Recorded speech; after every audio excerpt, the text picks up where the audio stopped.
For millions of viewers in the 1970s and 80s, Little House on the Prairie wasn't just a television show, it was a sanctuary. Every week, families gathered to watch Charles Ingalls teach honor, Laura demonstrate courage, and Walnut Grove prove that goodness always triumphs. We believed in that world. We trusted it. We needed it. But what if I told you that behind those heartwarming scenes, the real story was nothing like what you saw? What if the actors who made you believe in family values were fighting salary battles, facing career retaliation, and struggling with demons that would eventually destroy them? What if creating your perfect world cost them everything? Today, you'll discover what really happened when the cameras stopped rolling and why the truth has been hidden for decades. Let's begin with Catherine McGregor, the woman who made Harriet Oleson one of television's most memorable characters. For years, rumors swirled about why she refused to appear in the 1984 series finale, The Last Farewell. Many assumed it was professional conflict, perhaps anger at Michael Landon or dissatisfaction with how the show ended. The truth? Catherine was on a spiritual pilgrimage to India at the time, practicing the Hinduism she had embraced years earlier after overcoming alcoholism. She taught children at the wee Hollywood Vedanta Players and dedicated herself to a faith that brought her peace away from Hollywood's chaos. While workplace tensions with Landon were real, the India trip wasn't an excuse or a rumor. It was genuine spiritual practice that mattered more to her than one final episode. But those workplace tensions deserve examination, especially when we look at Karen Grassel, the actress who played Caroline, Ma Ingalls. Before Landon's affair scandal dominated headlines, another battle was quietly brewing. Grassel requested a fair salary increase for season 2, believing her work as the show's maternal anchor deserved proper compensation. Landon's response was dismissive and insulting. He told her she should earn what the child actors made. When she pushed back, he claimed audiences didn't find her as popular as she thought. Then came the retaliation. Grassel's character was slowly written out of storylines, her scenes were cut, and during footage reviews, Landon would mock her appearance and facial expressions. She later revealed there were moments she wanted to disappear, but she maintained her professionalism throughout. This was Hollywood in the 1970s, where even beloved TV mothers had to fight for basic respect and equal pay. The affair scandal itself has been sensationalized over the years, with many sources incorrectly claiming Cindy Clerico was only 18 when her relationship with Landon began. The facts tell a different story. Cindy was born in 1957, making her in her early 20s, around 23, when she and Landon began their relationship around 1980. She had been hired as a stand-in for child actress Melissa Francis. While still controversial due to the significant age gap and Landon's marriage to Lynn, accuracy matters when discussing real people's lives. The affair devastated the Little House family atmosphere, fractured friendships, and left lasting scars on the production. Yet, amid these tensions, genuine friendships also flourished. Victor French, who played the beloved mountain man Mr. Edwards, shared one of television's most profound partnerships with Michael Landon. When NBC wanted a young, handsome actor for their new series Highway to Heaven, Landon refused. He insisted on French, and the role of Mark Gordon was rewritten specifically for him. After years of being typecast as villains in shows like Gunsmoke and Bonanza, French finally got to play the hero. He told the Los Angeles Times he was working with the man I love and called Landon his angel for saving him from typecasting.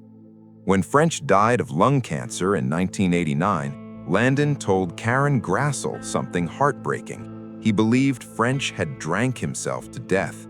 It was a devastating assessment from someone who genuinely loved him, revealing the complicated reality of their friendship. Loyalty and support mixed with the helplessness of watching someone self-destruct. Another story of courage emerged from Steve Tracy, who played Percival Dalton, Nellie Olson's gentle husband. In 1986, When most celebrities hid their AIDS diagnosis to protect their careers, Tracy went public.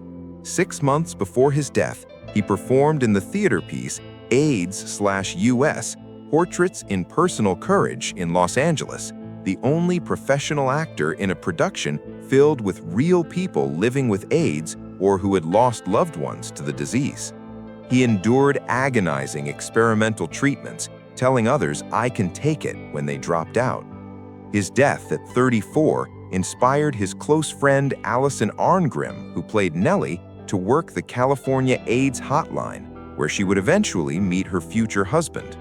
Tracy's final words to Arngrim, "This is not the end, it's just a change in the relationship." Their activism during the darkest years of the AIDS crisis changed lives and helped reduce stigma when it was desperately needed. Decades later, another cast member would use her platform for advocacy in ways that transformed public perception.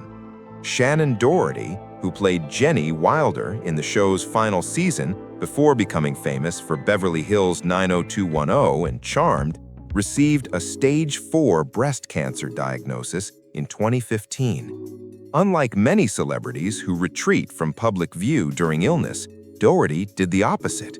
She launched the podcast Let's Be Clear with Shannon Doherty while battling advanced cancer, documenting every brutal step: chemotherapy, brain surgery, the cancer spreading to her bones and brain.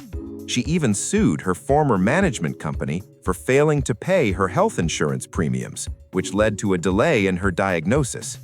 By exposing how Hollywood's business practices can literally cost lives, she added systemic critique to her personal story.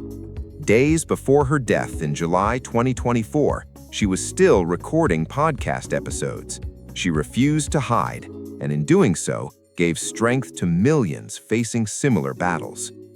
The show's ending itself holds a fascinating secret.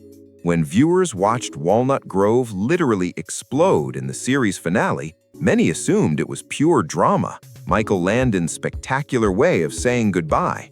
The truth is more practical. The Simi Valley sets were constructed on leased property, and as part of the original lease agreement, the network was obligated to return the land to substantially the same condition. Rather than quietly dismantling everything, Landon chose the most spectacular method to fulfill this contractual obligation: blow it all up on camera. It was a perfect example of turning a business requirement into unforgettable television. But perhaps the most inspiring story belongs to Melissa Gilbert, the young girl who played Laura Ingalls and became America's sweetheart. After the show ended, her life spiraled. 2 failed marriages, struggles with alcoholism, and a serious spinal injury brought her to the edge. She later revealed there were times she no longer recognized herself, trapped by expectations that she remain the perfect country girl forever. But Melissa's story didn't end in darkness.